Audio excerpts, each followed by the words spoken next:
إن الحمد لله نحمده ونستعينه ونستغفره من يهده الله فلا مضل له ومن يضلل فلا هادي له وأشهد أن لا إله إلا الله وحده لا شريك له وأشهد أن سيدنا ونبينا وحبيبنا وشفيعنا وقرة أعيننا محمدا عبده ورسوله صلی اللہ تبارک و تعالی علیہ وعلى آلہ واصحابہ وازواجہ وذریتہ وبارک وسلم تسلیما کثیرا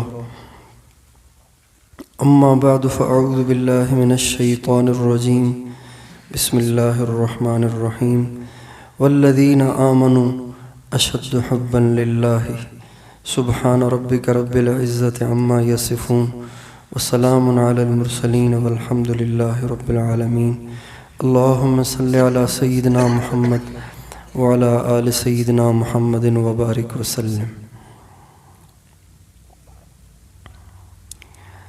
اللہ تعالیٰ کا خاص فضل اور کرم ہے آپ سارے نوجوانوں پر کہ اللہ تعالیٰ نے آپ کو علم دین سیکھنے کی توفیق عطا فرمائی ہے۔ علم دین سیکھنا بہت بڑا کام ہے، بہت بڑا عمل ہے، بہت بڑی نیکی ہے۔ ایک عالم ہزار عابدوں سے، ایک عالم کا درجہ ہزار عابدوں سے اونچا ہے، اور ایک عالم شیطان پر ہزار عابدوں سے زیادہ بھاری ہے۔ اور عالم کا سونا عبادت ہے، آپ کا تکرار جہاد کا اجر دیتا ہے، آپ کا مطالعہ آپ کو روزے کا اجر دیتا ہے، آپ کا سبق پڑھنا یہ سراسر عبادت ہے۔ لیکن علم کی مثال ایسی ہے جیسے آپ کو کہیں جانا ہو اور آپ کو اس جگہ کا ایڈریس دے دیا جائے۔ مثلاً اس مدرسے کا نام ہے حرس العلوم۔ اگر مجھے اس مدرسے میں آنا ہے اور میں نے چمن کے اڈے پہ اتر کر لوگوں سے پوچھا کہ بھئی حرس العلوم کہاں ہے؟ ان کا جی آپ یہاں سے جائیں سیدھے سیدھے، وہاں سے آپ دائیں مڑ جائیں گے، پھر سیدھے جائیں گے، پھر دائیں مڑ جائیں گے، پھر ایک موڑ آئے گا، پھر آپ اندر جائیں گے تو مدرسہ آ جائے گا۔ یہ سارا علم ہے، یہ سارا علم ہے۔ لیکن آپ حرس العلوم پہنچیں گے تب جب آپ کے پاؤں میں طاقت تو ہو۔ اگر آپ پاؤں سے معذور ہیں تو آپ کو رکشہ لینا پڑے گا، لیکن رکشے کے پیسے بھی نہیں ہیں تو آپ کیسے پہنچیں گے؟ تو اللہ تک پہنچنے کے لیے، جنت تک پہنچنے کے لیے صرف راستے کا معلوم ہونا کافی نہیں ہے، بلکہ اس راستے پر چلنے کے لیے جس طاقت کا ہونا ضروری ہے اس طاقت کا نام ایمان ہے، اس طاقت کا نام اللہ اور اس کے نبی کی محبت ہے۔ اگر اللہ اور اس کے نبی کی محبت نہیں ہے تو پھر ایڈریس معلوم ہونے سے کیا ہوگا؟ کچھ بھی نہیں ہوگا۔ اللہ اور اس کے نبی سے محبت ہوگی تو جو ایڈریس آپ کو بتایا گیا ہے اس ایڈریس پر چل کر آپ اپنی منزل کو پہنچ سکیں گے۔ آج عمومی طور پر دین سے دوری ہے، مادیت کی طرف رجحان ہے۔ عام طور پر نوجوانوں کا جذبہ ہے کہ ہم کسی بڑے کالج میں پڑھیں اور کسی بڑی یونیورسٹی میں پڑھیں، بڑے افسر بن جائیں، پیسہ ہو، گاڑی ہو، بڑا موبائل ہو، گھومنا پھرنا ہو۔ عام طور پہ نوجوانوں کا یہ ذہن بن چکا ہے۔ اکا دکا تھوڑے سے لوگ ہیں، تھوڑے سے آپ جیسے خوش نصیب نوجوان ہیں جن کو اللہ تعالیٰ نے دین کا علم پڑھنے کا جذبہ دیا ہے۔ لیکن جو دین کا علم پڑھنے کا جذبہ رکھتے ہیں وہ بھی پڑھنے کو ہی سب کچھ سمجھتے ہیں، حالانکہ پڑھنا ہی سب کچھ نہیں ہے۔ جب تک کہ وہ پڑھنا اپنی زندگی میں نہ آئے، وہ علم، وہ دین آپ کی زندگی میں نہ آئے تو پڑھنے کا فائدہ ہی نہیں۔ اللہ تعالیٰ نے 30 پارے قرآن پاک کے جو اتارے ہیں ان میں صرف اللہ تعالیٰ نے جہنم کو بیان نہیں کیا، صرف جنت کو بیان نہیں کیا، صرف پچھلی قوموں کے واقعات کو بیان نہیں کیا، بلکہ وہ اعمال بھی بتائے ہیں، وہ صفات بھی بتائی ہیں جن اعمال اور صفات کو اپنا کے انسان جنت میں جائے گا۔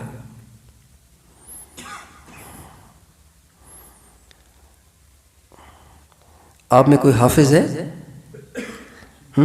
کوئی حافظ کھڑے ہو کے 18ویں پارے کی ابتدا پڑھنا شروع کرے۔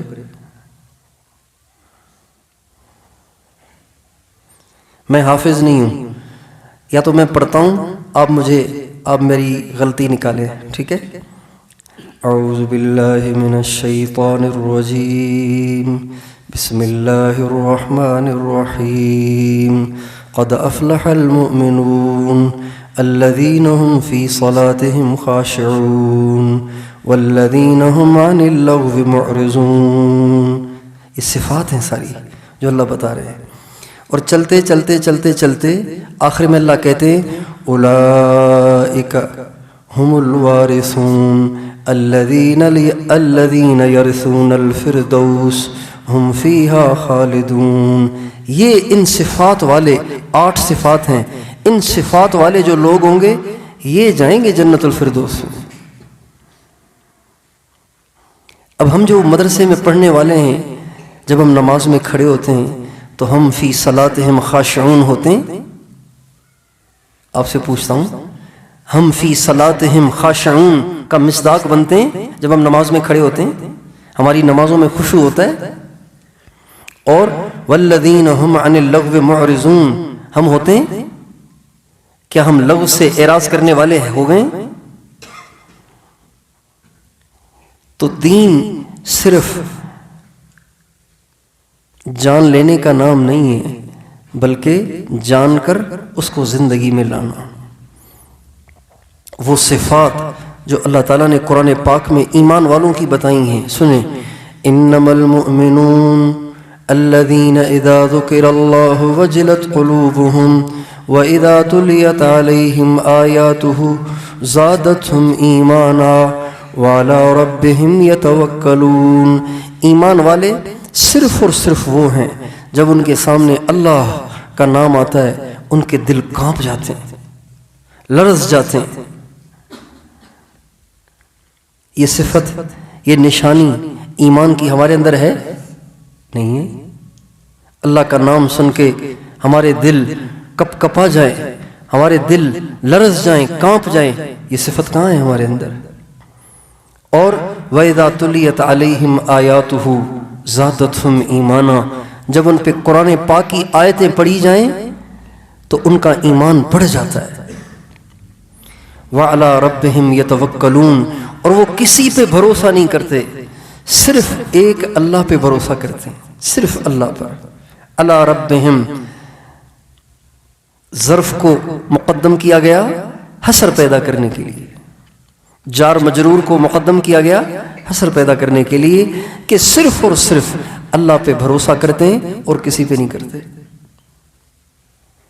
یہ صفات ہیں جن صفات کو اپنے اندر پیدا کرنے کی ضرورت ہے، اور پورے دین پر چلنے کے لیے جس قوت کی ضرورت ہے، جس طاقت کی ضرورت ہے، جس اللہ اور اس کے نبی کی محبت کی ضرورت ہے، وہ ملتی ہے اہل اللہ کی صحبت سے۔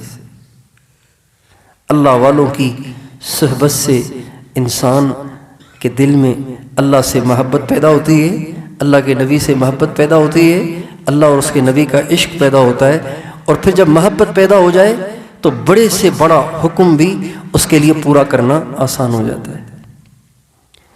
تو آپ سارے نوجوانوں سے درخواست ہے، آپ ضرور پڑھو، اور اتنا پڑھو، اتنا پڑھو کہ ساری زندگی اپنی پڑھنے میں لگا دو، لیکن اس کے ساتھ ساتھ جس قوت کے ذریعے آپ اپنے علم پر عمل کر پائیں گے اس قوت کو بھی حاصل کریں، اور وہ قوت آپ کو اہل اللہ کی صحبت سے حاصل ہوگی۔ اہل اللہ کی صحبت میں رہنے سے انسان پر دین پر انسان کے اندر دین پر چلنے کی طاقت پیدا ہوتی ہے۔ یہ موبائل ہے نا، موبائل، اگر آپ اس کو چارج ہی نہ کریں، 1 مہینے تک چارج نہ کریں تو کام کرے گا؟ یہ بالکل ایسے ہو جائے گا جیسے بیکار ڈبی ہوتی ہے، ایسے ہو جائے گا۔ اگر آپ اس کو چارج کرتے رہیں گے تو یہ پھر کام بھی کرتا رہے گا، آپ میسیج بھی کر سکیں گے، کال بھی کر سکیں گے، کال سن بھی سکیں گے۔ اسی طرح انسان دین پر تب چل پاتا ہے جب اہل اللہ کی صحبت سے اس کے اندر انوارات حاصل ہوتے ہیں، اور پھر اس کے لیے دین پہ چلنا اللہ تعالیٰ آسان کر دیتے ہیں۔ حضرات صحابہ کرام رضوان اللہ علیہ مجمعین نے دین کے لیے کتنی قربانیاں دیں۔ حضرت بلال کے ساتھ کیا کچھ ہوا، حضرت خباب کے ساتھ کیا کچھ ہوا، حضرت عمار، حضرت یاسر، حضرت سمیہ، حضرت مصعب بن عمیر، ان کے ساتھ کیا کچھ ہوا، لیکن سب کچھ برداشت کر گئے نبی کریم صلی اللہ علیہ وسلم کی صحبت کی برکت سے ملنے والی ایمانی قوت کی وجہ سے، ایمانی قوت کی وجہ سے برداشت کرتے رہے۔ تو آج چونکہ ہمارا ایمان کمزور ہے، اس لیے ہم سے گناہ بھی ہو جاتے ہیں۔ ہم مدرسوں میں پڑھ کر بھی نظروں کی حفاظت نہیں کر پاتے، مدرسے میں پڑھ کر بھی اپنی زبان کو جھوٹ اور غیبت سے نہیں بچا پاتے، مدرسوں میں پڑھ کر بھی شرم گاہیں محفوظ نہیں رہتی۔ ایمانی قوت اگر نہ ہو، اللہ سے، اللہ کے نبی سے سچی محبت نہ ہو تو مشکل ہو جاتا ہے۔ اس لیے آپ سارے نوجوانوں سے درخواست ہے کہ علم پہ بھی محنت کرو اور اپنی تربیت پہ بھی توجہ دو، اپنے اندر صفات پیدا کرنے کی کوشش کرو، اہل اللہ کی صحبت سے استفادے کی بھی کوشش کرو۔ اللہ تعالیٰ مجھے اور آپ کو توفیق عطا فرمائے۔